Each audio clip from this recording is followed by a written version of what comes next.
Assalamualaikum warahmatullahi wabarakatuh.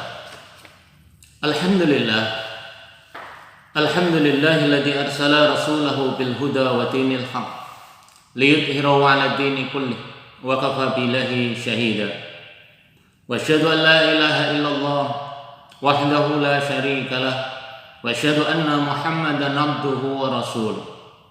Allahumma shalli wa sallim ala nabiyyina Muhammadin wa ala alihi wa ashabihi wa man tabi'ahum bi ihsanin ila yaumiddin. Qala Allah Ta'ala fil Qur'anil Karim, ya ayyuhalladzina amanu taqullaha haqqa tuqatih wa la tamutunna illa wa antum muslimun. Al hadirun wal hadirat, jamaah yang dirahmati Allah Subhanahu wa taala. Kita bersyukur kepada Allah Subhanahu wa taala karena Allah pada hari ini memberikan curahan rahmatnya dan nikmatnya kepada kita, nikmatul iman dan nikmatul Islam. Juga Allah memberikan nikmat berupa kesehatan, kesempatan dan waktu luang, sehingga kita bisa hadir di majelis ilmu, majelis yang dimuliakan oleh Allah Subhanahu wa ta'ala.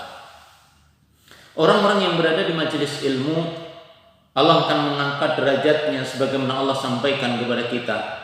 Yarfa'illahu alladhina amanu minkum walladhina utul ilma darajat. Allah akan mengangkat kepada orang-orang yang beriman dan orang-orang yang berilmu dengan beberapa tingkatan. Begitu pula Rasulullah sallallahu alaihi wasallam dalam hadis yang telah masyhur disampaikan kepada kita, dan hadis ini adalah sahih.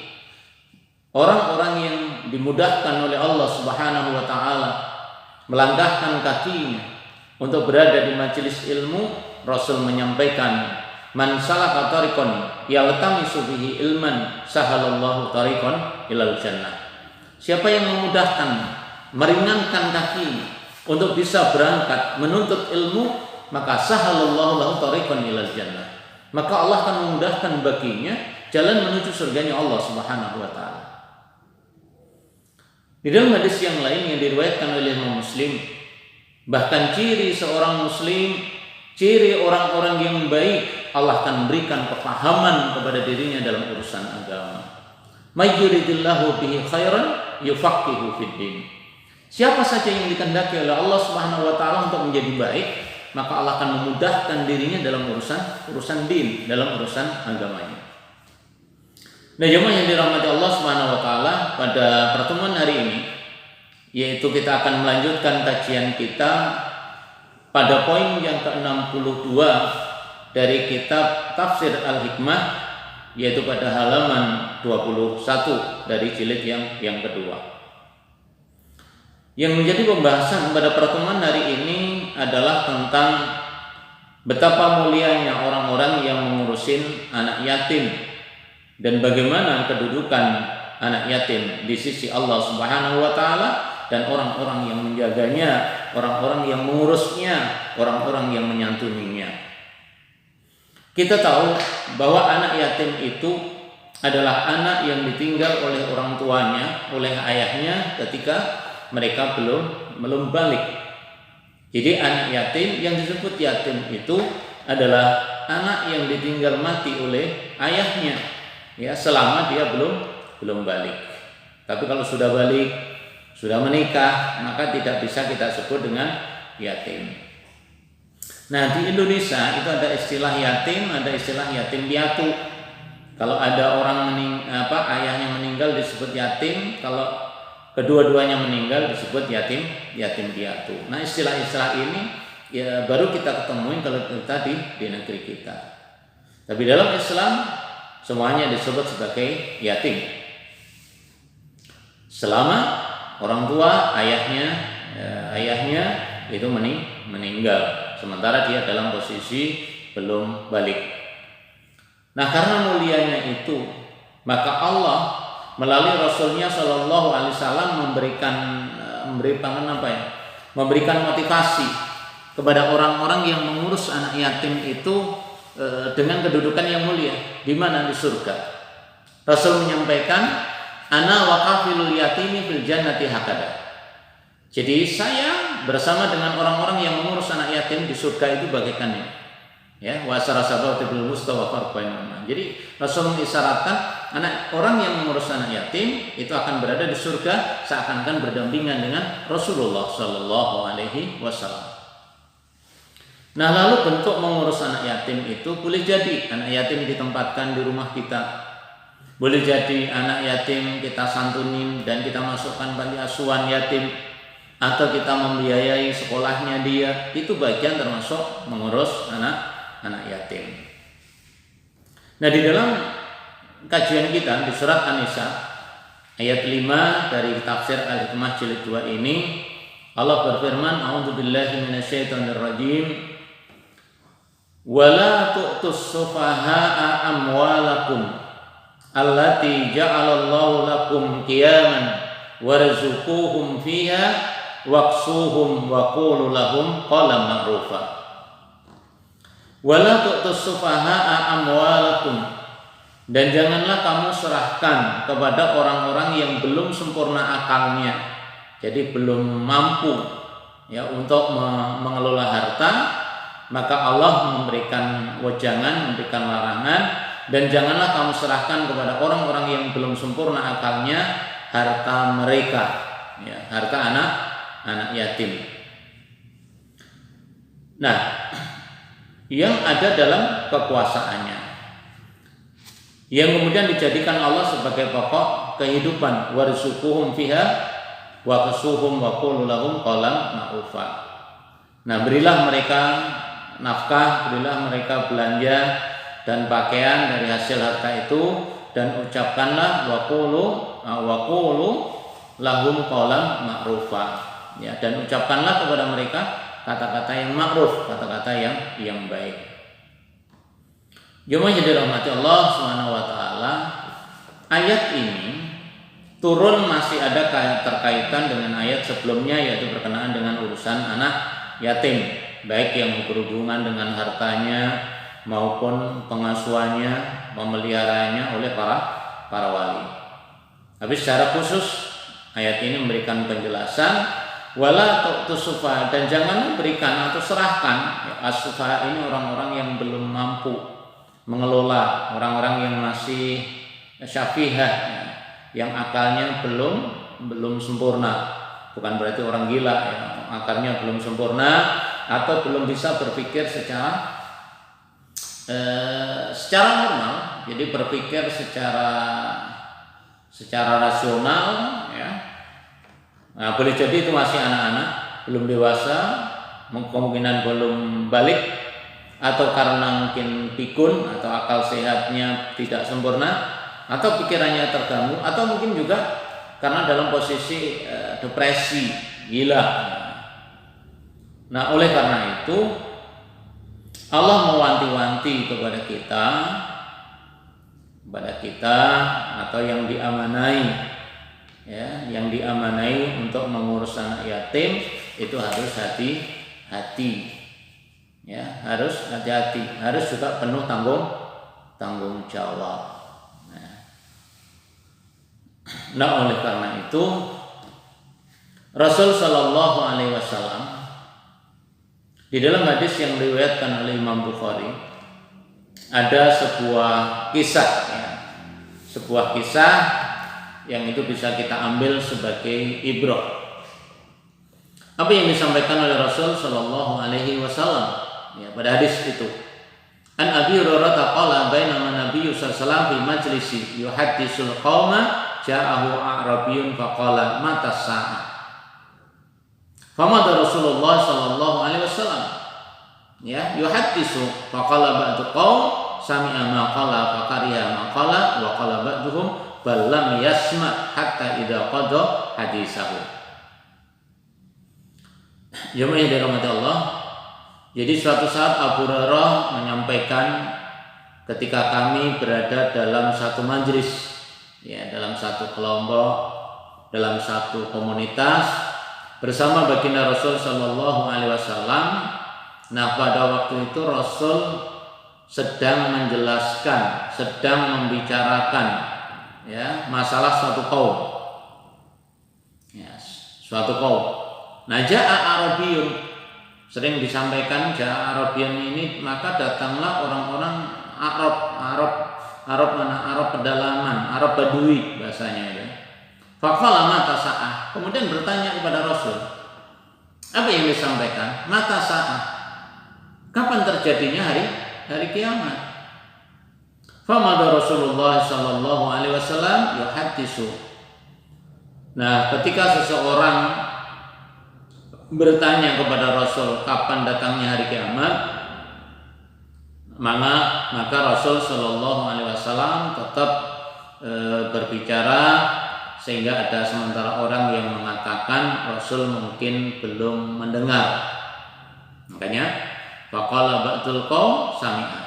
Ada sebagian kaum yang menyatakan Rasul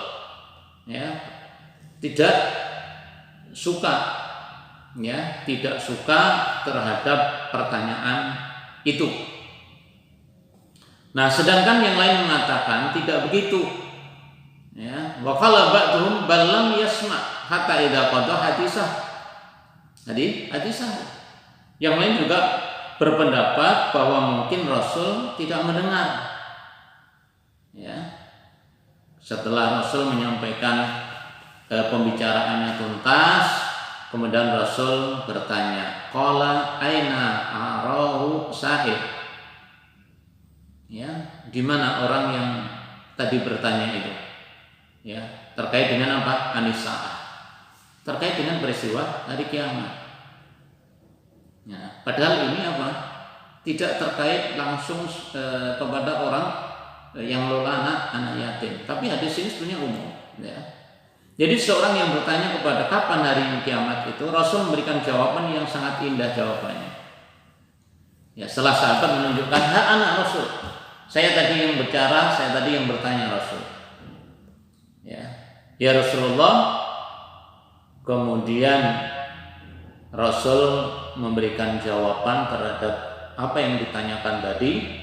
Mata sa'ah, atau kapan terjadinya hari kiamat, Rasul menjawab dengan kalimat fa idza dzuyyi'at amanah fantadiris sa'ah. Jawabannya Rasul cukup dahsyat. Ya. Apa jawabannya? Fa idza dzuyyi'atul amanah fantadiris sa'ah. Kalau sudah amanah, kalau amanah itu sudah diabaikan, maka tunggulah kehancurannya. Fantadiris sa'ah. Ya, tunggulah kehancurannya. Walaupun kalimat sa'ah ini yang berarti apa? Hari akhir. Jadi kalimat sa'ah itu adalah konotasinya adalah hari akhir. Hari akhir itu kapan? Ada yang mengatakan hari kiamat, ada yang mengatakan hari kehancuran.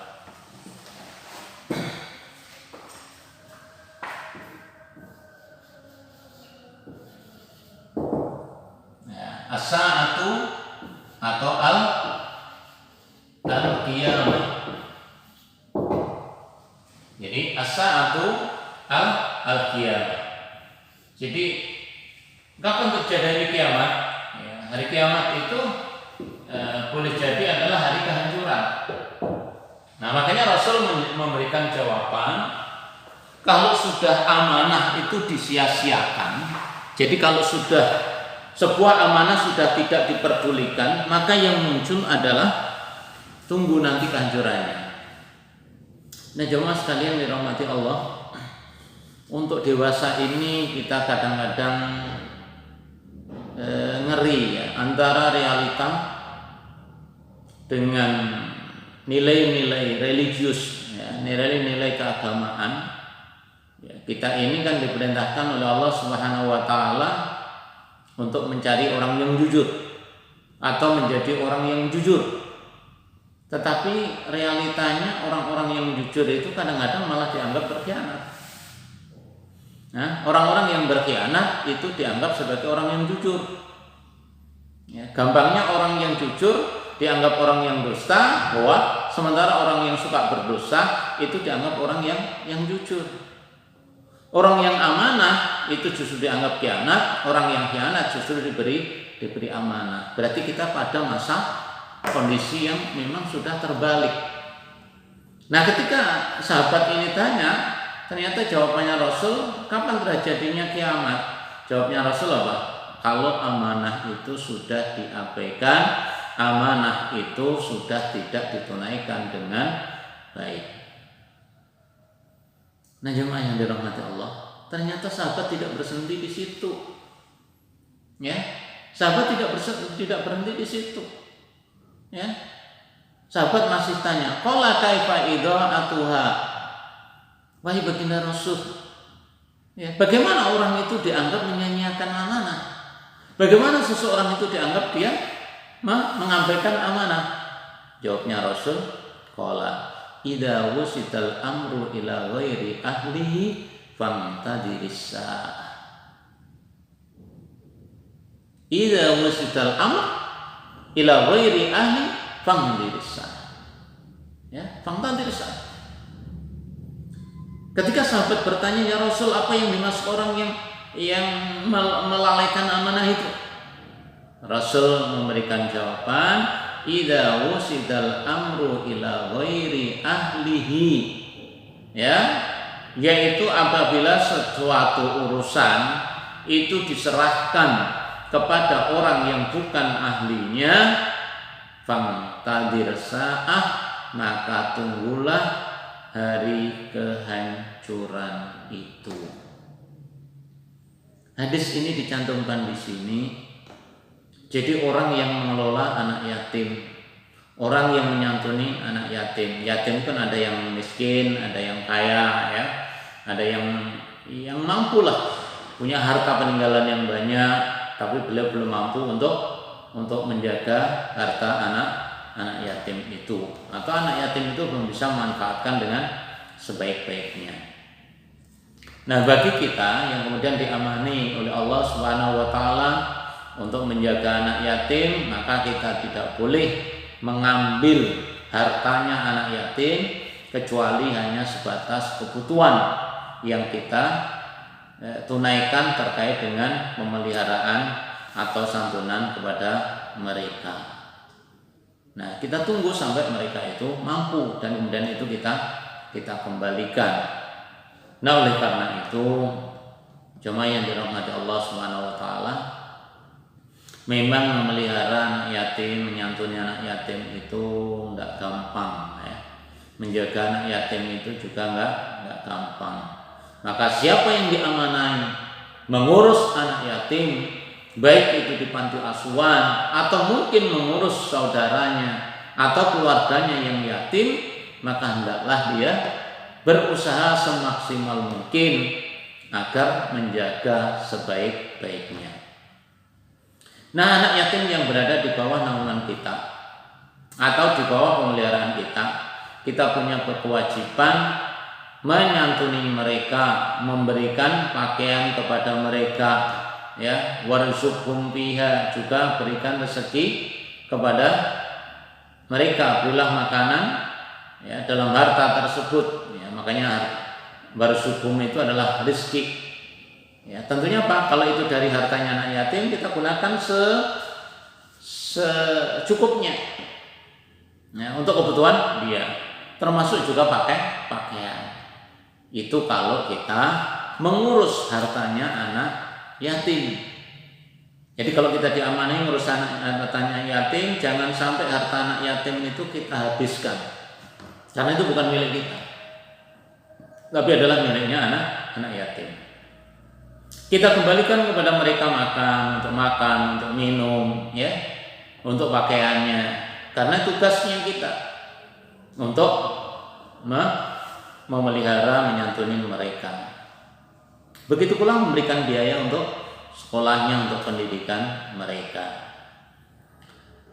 Allah Subhanahu wa taala memberikan penjelasan terkait dengan apa yang kita berikan, termasuk pakaian, ya, atau kehidupan sehari-hari. Allah menyatakan, ya bani Adam, qad anzalna 'alaikum libasan yuwari sawatikum warisa wa libasu taqwa dzalika khair. Wa libasu taqwa dzalika khair. Dzalika min ayatillah la'allahum yadhakkarun. Jadi Allah memberikan pesan, wahai anak Adam, sesungguhnya kami telah menurunkan kepadamu pakaian untuk menutupi auratmu dan untuk hiasan. Ini fungsi pakaian pada dasarnya selain untuk menutup aurat, untuk juga menjadikan perhiasan. Sedangkan walibasu taqwa, pakaian ketakwaan, bukan berarti takwa bentuknya ya. Kalau misalkan saya pakai baju ini mungkin dianggap baju koko, baju takwa ya. Maksudnya baju walibasu taqwa dzalika khair. Baju takwa itu adalah baju ketaatan. Ya, baju ketaatan, baju kepatuhan, ya, baju yang mendorong seorang menjadi takwa itu adalah sebuah kebaikan. Dzalika min ayatillah lahum yadhakkarun. Itulah tanda-tanda kebesaran Allah yang diberikan kepada kita agar kita selalu ingat. Nah, jemaah yang dirahmati Allah Subhanahu wa taala.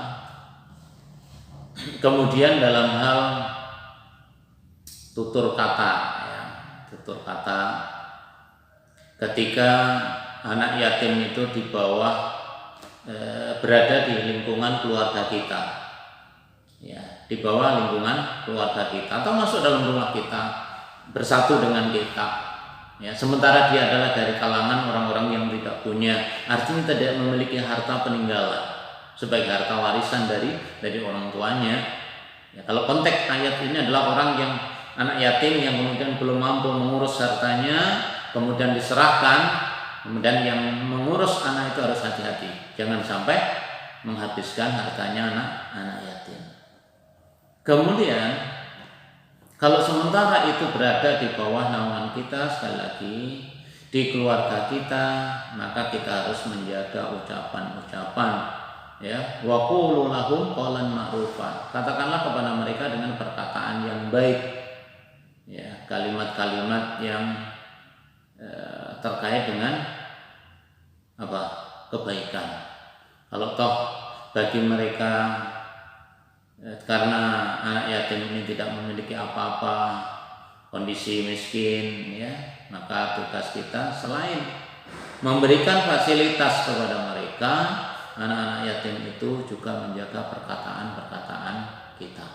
Anak yatim bukanlah anak yang tidak bermoral, tapi anak yatim adalah anak yang butuh santunan, anak yatim yang butuh penjagaan ya. Maka dari itu ayat ini memberikan penjelasan ketika seseorang diberi amanah menjaga anak yatim, maka hendaklah dia bijak di dalam mengelola hartanya, menggunakan semaksimal mungkin untuk kebutuhan keluarga anak yatim tersebut, dan kita tidak boleh mengambil melebihi dari apa yang kita perlukan dalam pengurusan atau memelihara anak yatim. Nah, ketika seseorang mampu menyantuni anak yatim, kita banyak melihat di panti-panti asuhan ya, panti-panti asuhan yang kemudian mengelola pondok tahfidzul Quran untuk anak-anak yatim yang sekarang hampir tersebar di beberapa daerah. Ya, mereka menyantuni anak yatim dan dimasukkan di pesantren-pesantren tahfidzul Quran, sehingga kita bisa bekerja sama dengan mereka, tetap berupaya bagaimana kita bisa menyantuni mereka. Kemudian kesimpulan yang bisa kita ambil dalam pertemuan ini, yang pertama adalah Islam itu memandang harta adalah masalah yang sangat penting, masalah yang sangat serius ya, karena harta itu bagian dari pokok penghidupan. Artinya harta itu diatur betul ya, amanah yang terkait dengan harta Allah memberikan batasan yang begitu dahsyat, begitu detail ya. Makanya kenapa? Karena harta ini berbahaya ya, harta itu berbahaya kalau tidak dikelola dengan baik. Yang kedua, harta anak yatim wajib diselamatkan dari penggunaan yang tidak pada tempatnya. Ini tanggung jawab panti asuhan yang kebetulan diamanai oleh umat untuk mengamanahkan, melaksanakan amanah itu ya. Begitu pula tanggung jawab seorang wali apabila dari anak yang di bawah kewaliannya dalam kondisi yatim, mereka harus berusaha menjaganya, apalagi kalau masih ada hubungan keluarga. Yang ketiga, harta juga menunjang dalam dakwah Islamiyah, sangat banyak ya. Hampir dalam dakwah kita kalau nggak ada tunjangan agama, nggak ada tunjangan yang menyangkut harta, ya mungkin dakwah-dakwah itu tidak bisa berjalan dengan baik. Ya, bagaimanapun dalam dakwah tetap dibutuhkan dana. Ya, termasuk bagaimana kalau kita bisa nyantunin fakir miskin kalau nggak punya dana. Bagaimana kita bisa menolong orang kalau kita tidak memiliki dana? Maka fungsi harta itu memiliki fungsi ganda. Jadi fungsi sosial, bahwa harta kita itu ada hak yang harus diberikan kepada orang lain dalam bentuk sedekah, dalam bentuk infak, ya. Tapi harta itu ada yang kita gunakan dalam kehidupan diri kita. Maka memiliki fungsi sosial. Yang keempat, bahwa pengurusan harta bersama semisal keuangan negara dan organisasi harus diserahkan kepada yang ahli. Maksudnya dalam hadis tadi itu kan gini. Jadi suatu urusan ini seharusnya diserahkan kepada orang yang punya kapasitas, punya keahlian dalam hal apa yang dilakukan.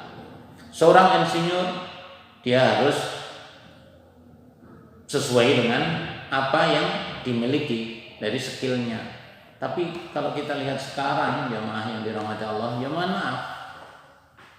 Jadi di negeri kita kalau kita lihat, jadi sekarang kayaknya tumpang tindih. Kadang-kadang yang bukan jurusannya ngurusin jurusannya, apalagi yang mungkin bukan tidak ahli agama suruh ngurusin agama.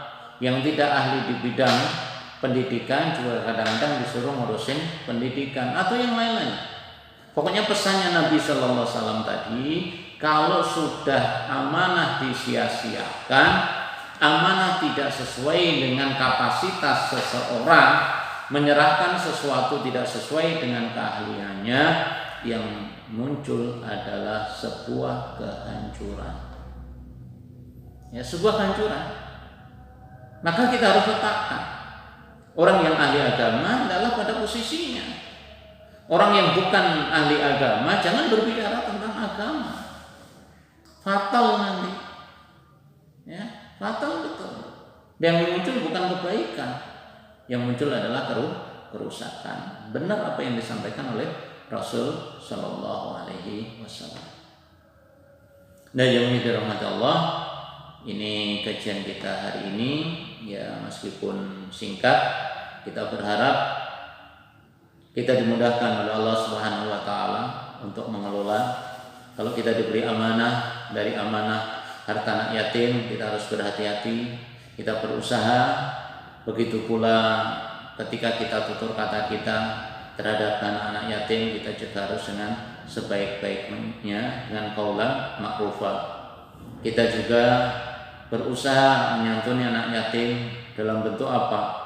Membantu pendidikan mereka, menyantuni mereka agar bisa menjadi orang punya kontribusi terhadap Islam. Dan ini sudah banyak ya. Sudah banyak kita ketahui dari anak-anak yang hafal Al-Quran dari kalangan anak yatim, alhamdulillah cukup banyak. Nah, kita bisa ikut andil ya, mengambil peran, maksud saya mengambil peran untuk menjaga dan memelihara anak yatim. Karena anak yatim adalah anak yang ladang pahala bagi kita, ladang pahala bagi orang-orang yang ingin mulia dan ingin masuk surga dan bersanding dengan Rasul Shallallahu Alaihi Wasallam. Boleh dilakukan, diajak ke rumah kita. Kalau memang dia masih ada yang ngurusin, kita mungkin mensupport dari biaya-biaya pendidikannya. Semoga Allah memudahkan diri kita. Juga ketika Allah memberikan amanah kepada seseorang, hendaklah amanah itu ditunaikannya dengan sebaik-baiknya. Wallahu a'lam. Kita mohon kepada Allah apa yang kita lakukan dari amaliyah kita menjadi amal yang diridhoi oleh Allah Subhanahu wa taala, dan apa yang sudah kita amalkan menjadi amaliyah yang juga diridhoi oleh Allah. Kemudian Allah masih memberikan kesempatan kepada kita sehingga ke depan kita masih dimudahkan oleh Allah untuk berada di majelis ilmu. Allahumma shalli wa sallim ala Muhammad walhamdulillahi rabbil alamin. Allahumma nawwir qulubana bil iman, Allahumma nawwir qulubana bil Islam, Allahumma nas'aluka al-huda wa taqwa wal afafa wal ghina, Allahumma nas'aluka al-huda wa taqwa wal afafa wal ghina, Allahumma arinal haqqa haqqan warzuqna ittiba'ah wa arinal batila batila warzuqna ijtinabah. Rabbana hab lana min azwajina wa dhurriyyatina qurrata a'yun waj'alna lil muttaqina imama. Rabbana atina fid dunya hasanatan wa fil akhirati hasanatan wa qina adzabannar. Wa sallallahu ala Muhammadin walhamdulillahi rabbil alamin. Mohon maaf ada segala kekurangan dan kekhilafan-Nya, yang benar dari Allah dan Rasul-Nya. Secara pribadi yang al-fakir banyak kekurangan dan kekhilafan. Yang baik, yang benar itulah yang kita ikutin, yang tidak benar kita harus tinggalkan. Semoga Allah memberikan istiqamah kepada kita. Subhanakallahumma wa bihamdika asyhadu an la ilaha illa anta astaghfiruka wa atubu ilaik. Wassalamualaikum warahmatullahi wabarakatuh.